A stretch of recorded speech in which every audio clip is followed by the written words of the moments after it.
Hello friends, स्वागत है आपका technical study and job update में। इस चैनल पर मैं आपको नई नई जॉब अपडेट्स उपलब्ध कराता हूँ। कोई भी टेक्निकल एग्जाम की जानकारी वो देता हूँ और कोई जो भी वनडे एग्जाम होते हैं उनकी मैं तैयारी कराता रहता हूँ। तो फ्रेंड्स, आप चैनल को जरूर सब्सक्राइब करेंगे। इस चैनल पर आपको बहुत सारा मटेरियल मिल जाता है। तो आज का फ्रेंड्स मैंने ये ITI का एक टॉपिक उठाया है, प्राथमिक चिकित्सा का।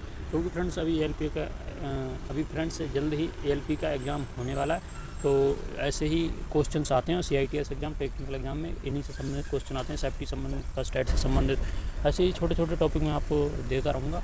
आप चैनल को सब्सक्राइब जरूर करें। तो भाई फ्रेंड्स, ये शुरू करते हैं फर्स्ट एड के बारे में जानते फर्स्ट एड के बारे में जानते क्या है ये। तो अचानक दुर्घटना या बीमारी के अवसर पर डॉक्टर के पहुँचने या अस्पताल ले जाने से पहले घायल व्यक्ति को दिए जाने वाले आवश्यक उपचार को ही प्राथमिक चिकित्सा कहते हैं। जैसे मान लीजिए फ्रेंड्स, कहीं रास्ते में या कहीं पे फैक्ट्री में कोई एक्सीडेंट हो जाए तो वहाँ पर क्या होता है कि डॉक्टर एकदम तो उपलब्ध नहीं होता है वहाँ पे। तो इससे पहले कुछ प्राथमिक उपचार करना पड़ता है, उसी को प्राथमिक चिकित्सा कहते हैं।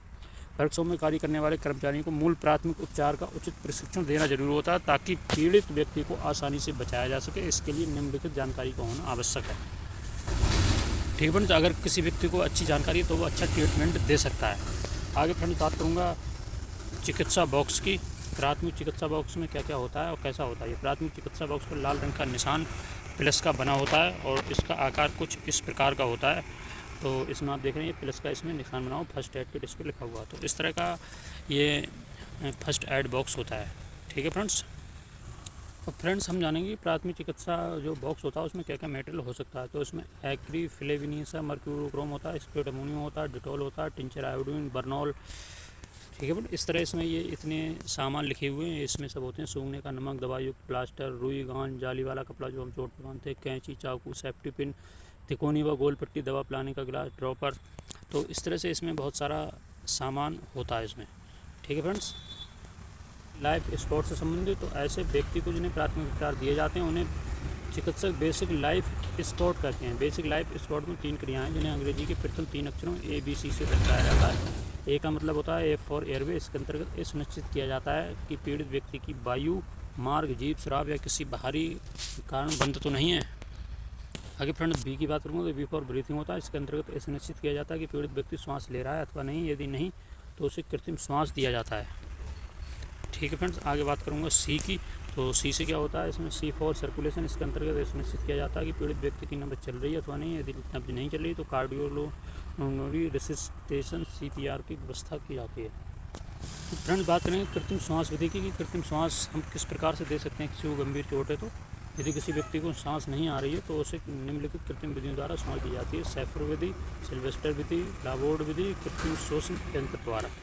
ठीक है फ्रेंड। तो इस तरह से हम पूरा इसका विश्लेषण करेंगे कि किस प्रकार की सांस को किस प्रकार दिया जा सकता है। सैफर विधि की बात करेंगे तो जब पीड़ित व्यक्ति के पीठ पर छाले पड़े हों तब इस विधि का प्रयोग किया जाता है। इस विधि में पीड़ित को उल्टा अथवा पेट के बगल लेटा दिया जाता है और उसके सीने के नीचे पतला तकिया रख दिया जाता है। इस विधि से पीड़ित व्यक्ति के शरीर में सांस भरने के लिए निम्न 2 स्थितियाँ प्रयोग में लाई जाती हैं। प्रथम स्थिति की बात करूँगा तो इसमें प्रथम स्थिति है पीड़ित के घुटने के पास उसके सिर की ओर अपना मुंह करके घुटनों के ऊपर बैठ जाएं। सिर को एक ओर घुमा दें ताकि मुंह और नाक धरती से अलग रहें। अब उसकी जीभ बाहर निकाल दें। अपने दोनों हाथ पीड़ित की पीठ पर इस प्रकार रखें कि दोनों हाथ सीधा रहें और चारों उंगलियां आपस में मिली रहें तथा वे अंगूठे से समकोण बनाएं। उपरोक्त क्रियाओं को 10 से 12 बार प्रति मिनट की दर से तब तक दोहराएं जब तक कि उसकी श्वास क्रिया सामान्य न हो जाए। जब पीड़ित के सीने पर दबाव डाला जाता है तो फेफड़ों के अंदर की वायु बाहर निकल जाती है और दबाव हटाने से बाहर की वायु फेफड़ों के अंदर जाती है। इस प्रकार पीड़ित को सांस लेने में सहायता मिलती है। ठीक है फ्रेंड। बात करूँगा लाबोर्ड विधि की। तो लाबोर्ड विधि क्या है। तो लाबोर्ड विधि में क्या होता है, इस विधि में पीड़ित के मुंह में सीधा हवा भरकर श्वसन क्रिया पूर्ण की जाती है। निम्नलिखित 2 स्थितियों का प्रयोग मुंह से हवा भरने के लिए किया जाता है। ठीक है फ्रेंड। प्रथम स्थिति में क्या होता है, पीड़ित को पीठ के बल लटा लें। पीड़ित की पीठ के नीचे तकिया आदि लगा लें जिससे कि उसका मुंह थोड़ा पीछे की ओर लटक जाए। डायग्राम आप देख सकते हैं।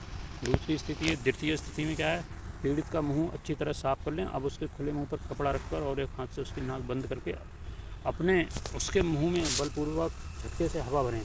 यह ध्यान रखें कि हवा बाहर निकलने पाए और उसके फेफड़े कुछ खुलें। हवा को बाहर निकलने के बाद अपना मुंह हटा लें और उपरोक्त क्रिया को 10 से 12 मिनट तक दोहराते रहें।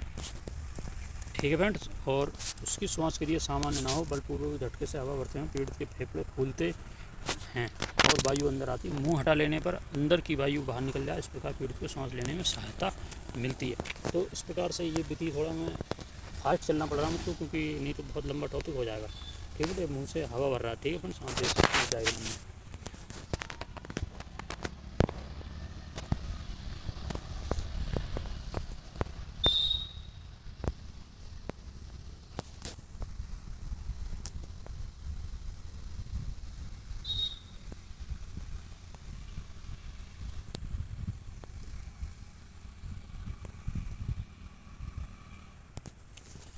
डी की बात करूँगा तो कृत्रिम श्वास यंत्र द्वारा इस यंत्र में प्रयुक्त रबड़ के बाल्ब में से हवा फिल्टर होकर चैम्बर में आती है। यहाँ पर इनलेट तथा आउटलेट बाल्ब लगे होते हैं जो कि रबड़ बाल्ब को दबाने व छोड़ने के साथ खुलते हैं, बंद होते हैं। इसके अंतर्गत हवा पीड़ित के मुँह पर लगे मास्क के माध्यम से पीड़ित के अंदर भेजी जाती है। तो इस तरह से ये विधि भी बहुत अच्छी है।